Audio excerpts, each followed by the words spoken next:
So leading up to the release of Elden Ring on the podcast, we took some predictions down for Metacritic for Elden Ring when it came out and the review scores were in and we had an average.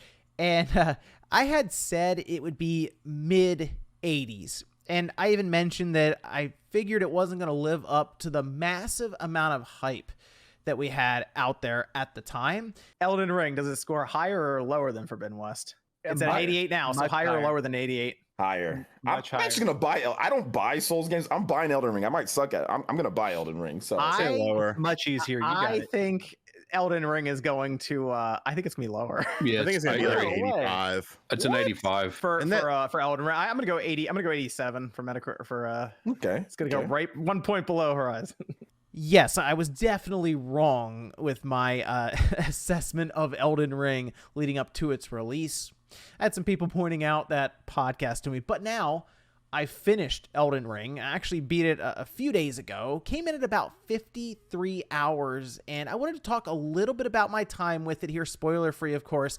And then I wanted to point out some of the sales that just went up yesterday, some of the sales data, as this is, one of the most impressive release I've ever seen out of FromSoft, pretty much across the board. Guys, if you enjoy these videos, make sure that like button helps out a ton. And if you're new here to the Spawnwave channel, make sure you subscribe down below. So as I said, 53 hours or so to get through the game.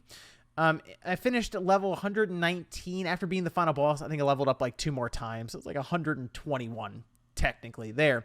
And looking back on my time with this game, it wasn't like overly difficult. I mean, don't get me wrong, it was hard. There were times where I'm hitting my head against the wall to finish a boss and, talking to yourself and coming to terms with everything at like 1 a.m. And then you finally beat that boss only to get through that initial sigh of relief to another boss down the road that just slaps you around some more. But the biggest thing with Elden Ring is, yes, it is still a Souls game for anyone who's trying to figure out if you can get into the Souls series with Elden Ring as your first game or your first entry.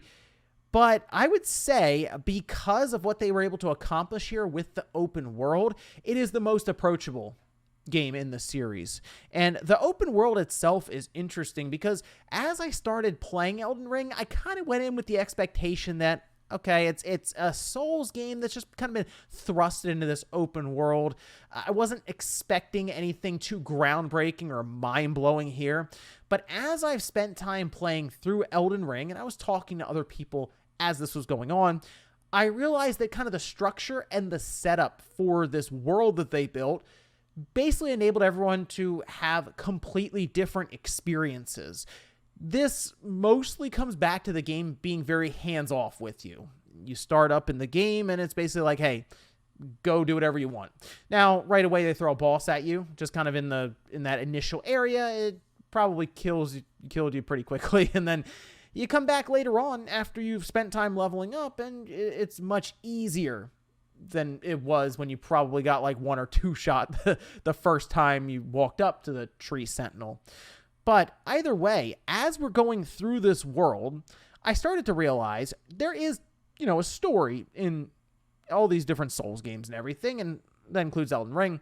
But the story ends up being like your own thing that you've created as you've gone through it. And that's the most impressive part. I was having people like Evan or Nate or Sean or MVG just talking about different areas they had come across and even the order that they were going in. And I'm like, I've never seen that area. And then I got towards the end of the game and I came across one that Evan was talking about that is kind of terrifying. But I realized, I'm like, wow, he got here earlier on. And I'm like just now coming across this. So we went in like completely different directions and had an idea as to where to go next that's much different from each other. And it's such, I would say, a freeing feeling for Elden Ring in this open world compared to what I've been playing a lot recently, which was like Far Cry 6, right? Like a Ubisoft game. You hit the map button and it's like there's points everywhere. Go ahead and pick what you want to do, and then you can go to the next one, then the next one, and you're just mostly going through a checklist that's just kind of been visualized a bit different with a big map, and then, of course, markers all over the place, and over the UI, the interface, and everything. And I noticed that some people, I think it was like a couple of developers, one out of Guerrilla and one out of Ubisoft, just seemed, I don't know if it was annoyed or confused or what. They're like, Elden Ring doesn't really do a lot with the user interface necessarily. And I mean, they're right. When you're running half the time and moving around, they get rid of all of it. Like, you don't even see your health bar or stamina when you're running around. And it kind of comes back to the idea of, with those games we were used to, the Ubisoft open worlds, right?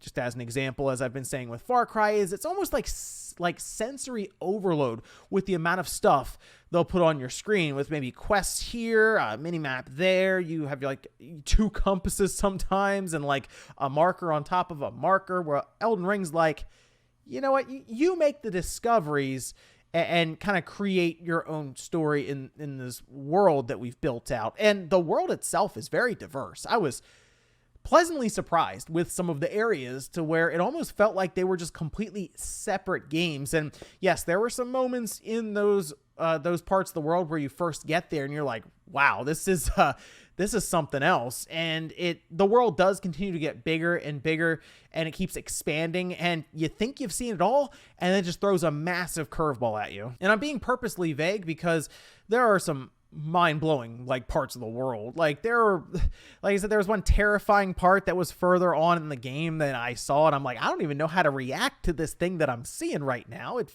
seems like it's creepy, but maybe. And I just don't want to ruin any of the bosses, which are, some of them are really cool. I did notice they reused a few bosses at times in it as you went further in, but like some of the original bosses that when you see for the first time, you're like, all right, that is pretty awesome. They have points in between boss fights where it goes to the second phase, and it's like, some of them are actually like gut-wrenching, some of the stuff that happens, and it's all so creative. I mean, you saw most likely in the previews that there was one boss that has like a dragon head for an arm that shoots fire. Yeah, that's like light stuff in the game as you get in there. Now, there are some issues with this game. Obviously, the technical problems come up a lot. The frame rate isn't steady, and even on like the PlayStation 5, it's having frame drops, and it never got me killed necessarily, but I feel like I got hit a few times because the frame rate had dropped down from its steady 60 into like the 30s or the 40s. Or if you're on PC, there are times where it is just completely stuttering. Like, it feels like things just stop for a second and then they keep going. And it's to the point where Valve themselves have even attempted to fix this with the Steam Deck and their Proton compatibility layers. So clearly there's some issues there.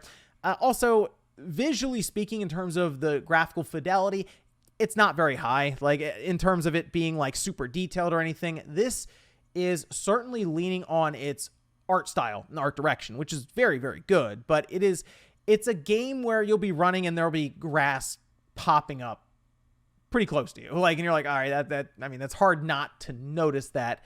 And then one thing I've run into, and it's a real shame because this actually hurts the game.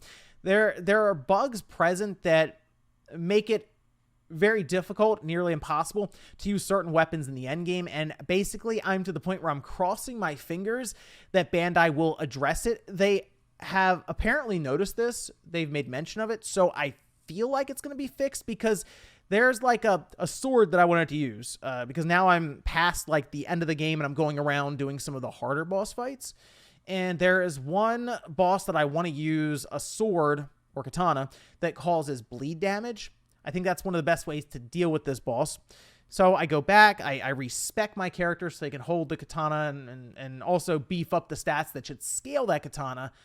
Unfortunately, after I get this thing to plus 10, which you got to use like one of the really nice stones to get there, to get it to 10, turns out that the weapon's bugged and it doesn't scale with arcane or something. So now I'm sitting here after respecking, spending a bunch of stuff on this weapon to get it up to plus 10, and I can't use it. So to be honest, I'm kind of just hanging out waiting for Bandai to fix it. So here's hoping that's soon or at all. But I completely recommend Elden Ring, and I get it. With all the high reviews and all this, it is a very, very good game. And really looking at this, I hope it kind of changes the way that we're looking at these open worlds. And I hope some of these larger companies like an EA, Ubisoft, they realize that we don't need these checklists in the form of a map with a bunch of points everywhere. we'd rather, I think anyway, discover stuff as we just kind of explore this world that's been created to not necessarily funnel us in certain directions, but at least help us along without like just saying, yes, go right here. I think with Elden Ring, FromSoft has really figured it out here for the open world that they've crafted. But let's also talk about some of the sales numbers for this game. Because while we see the reviews come out, and I know Dark Souls 3 did pretty well. It sold like 10 million copies over the course of, I think, 4 years or so. We haven't really had one of these just explode out of the gate and do like crazy mainstream Call of Duty numbers. All right. I made a tweet where I said that Elden Ring has taken the Souls series mainstream. I should have clarified a bit more.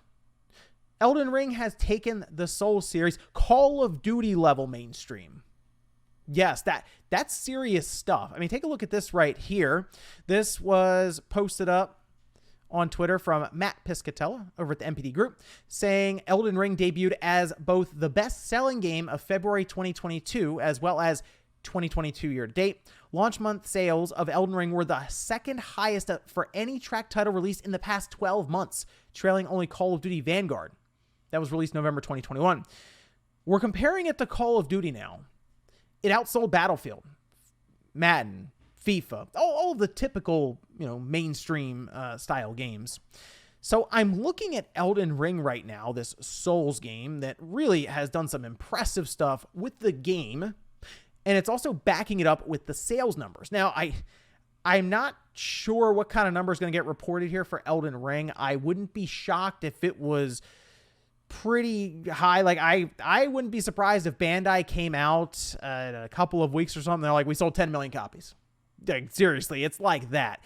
Dark Souls 3 sold 3 million copies in its first 2 months, and I feel like Elden Ring is significantly higher than that. That, and I just don't remember the buzz for Dark Souls 3 like we're seeing with Elden Ring right now. People who have never tried out a Souls game ever are like, oh, Elden Ring, maybe I'll check that out. So I do think that this, while FromSoft obviously is popular with some of their Souls games, this is like that massive jumping off point for them where we're comparing them to games like Call of Duty, Battlefield, Madden, games that the casual consumer would really latch onto, which works to push the overall sales numbers up. Nope, there's Elden Ring right next to it. So impressive stuff all the way around. FromSoft knocked it out of the park with this release. They just got to fix my sword and then we'll be good. But let me know what you guys think about Elden Ring. If you had a chance to play through it, or if you're thinking about getting into it, what exactly has drawn you to Elden Ring? Is it the hype around it or the idea of an open world Souls game? Thanks guys for watching, and I'll see you next time.